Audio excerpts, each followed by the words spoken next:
NVIDIA just unveiled a new GPU, and the internet is calling it an absolute monster. And honestly, after looking at the numbers, that might not be an exaggeration. Is this the most powerful graphics card ever built? Today, we're breaking down the full specs of this new NVIDIA GPU, real benchmark performance, AI acceleration upgrades, DLSS improvements, pricing, availability, and most importantly, whether you should actually upgrade your PC.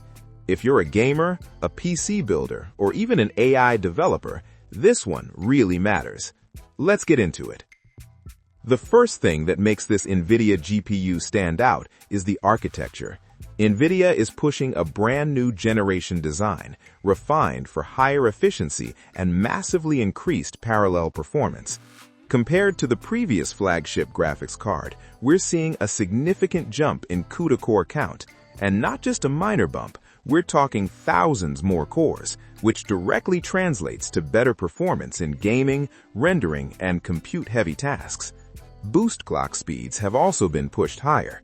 NVIDIA is squeezing more frequency out of the silicon while maintaining stability. That means faster frame calculations and smoother performance under load. Now let's talk about VRAM.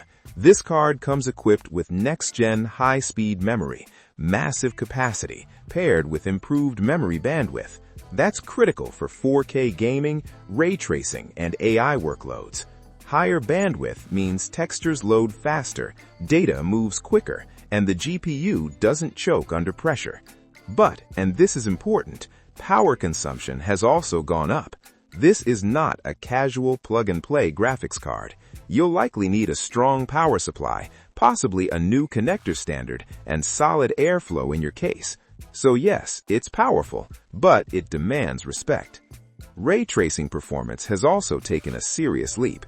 NVIDIA upgraded its RT cores again, allowing more complex lighting calculations in real time. Reflections look sharper, shadows look more realistic, global illumination feels closer to CGI than gaming. And then we have the tensor cores. These are the secret weapons behind NVIDIA's AI acceleration. The new generation tensor cores significantly boost AI-based workloads, whether that's DLSS in gaming or machine learning tasks in production environments. Hardware-level AI acceleration is becoming NVIDIA's real advantage. This isn't just a graphics card anymore, it's an AI engine. Now, here's where it gets interesting. Some early reviewers called it the biggest performance jump we've seen in years. Others argue that at 4K, we're starting to hit diminishing returns. So, is this a generational leap or just brute force scaling? Based on the specs alone, this feels like a true leap, especially in AI and ray tracing performance. But specs are one thing, benchmarks tell the real story. Let's talk gaming performance. At 1080p, this NVIDIA GPU absolutely demolishes most AAA titles. But here's the twist. At that resolution, you're often CPU bottlenecked, so unless you're pairing this with a high-end processor, you won't fully unlock its power. At 1440p, we start seeing serious gains. High refresh rate gamers running 240Hz monitors will appreciate the stability and frame consistency. But 4K is where this graphics card really flexes. Ultra settings, ray tracing enabled, stable high frame rates. In some titles, performance jumps are massive compared to the previous flagship. Ray tracing performance in particular is noticeably smoother, less stutter, higher minimum FPS. Now we need to talk about DLSS. DLSS has evolved again. The latest version uses improved AI models for upscaling and frame generation. That means you can render at a lower resolution internally, while the AI reconstructs a near-native 4K image. And the results? Surprisingly clean. In many cases, DLSS performance mode looks nearly identical to native resolution, but with dramatically higher frame rates. Frame generation boosts perceived smoothness, especially in demanding titles. Latency improvements help competitive gamers maintain responsiveness. Speaking of competitive gaming, players using 360Hz monitors will benefit from the higher frame ceilings this NVIDIA GPU can deliver. One pro streamer who upgraded reported noticeable improvements in frame stability during intense firefights, less micro-stutter, more consistent input timing. Does that mean you suddenly become a pro? No, but it removes hardware limitations, and that matters. If you're planning a new PC build this year, let me know in the comments what GPU you're targeting, and don't forget to subscribe for weekly tech breakdowns like this.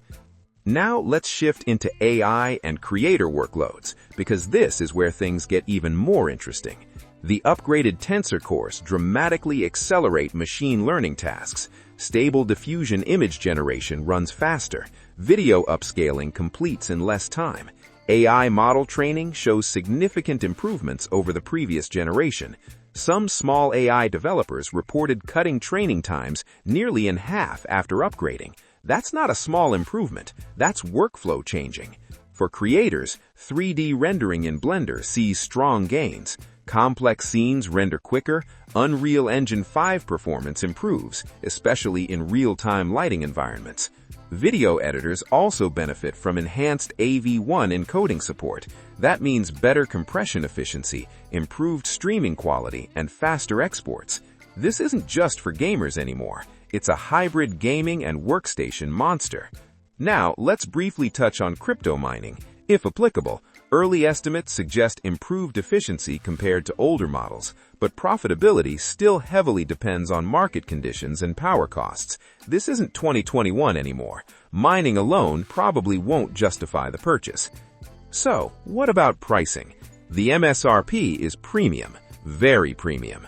Compared to the last-gen launch price, we're seeing either a similar high-tier entry point or an increase depending on the model. Founders Edition cards will likely sell out quickly. Partner cards may push prices even higher due to custom cooling solutions. And cooling is important. This GPU is big, 3-slot, possibly even quad-slot in some designs. You need a compatible case, you need strong airflow, and NVIDIA recommends a powerful PSU to handle peak loads safely. For PC builders, the big question is, will older GPUs drop in price? Historically, yes, but not always dramatically. If you're gaming at 1080p or 1440p, a previous gen flagship might suddenly become a very attractive deal. Is this new NVIDIA GPU overkill for most gamers? Honestly, for casual 1080p players, yes. For 4K ultra gamers and ray tracing enthusiasts, absolutely not. Now, let's talk about stock. Early demand looks strong. There's always the risk of scalping during launch windows. If supply is tight, prices could inflate quickly. So patience might be your best strategy. So, is this NVIDIA GPU worth it? Here's the bottom line. This is possibly the most powerful graphics card NVIDIA has ever released. Major gains in AI acceleration, significant improvements in DLSS, huge performance boosts in 4K and ray tracing. But it's expensive, and it may be more power than most gamers truly need. If you're a 4K ultra gamer, AI developer, or professional creator, this card makes a lot of sense. If you're gaming at 1080p on a budget build, you're probably better off saving your money. Technology keeps moving forward, and NVIDIA just moved the goalpost again. If you found this breakdown helpful, hit like, subscribe, and check out our next video.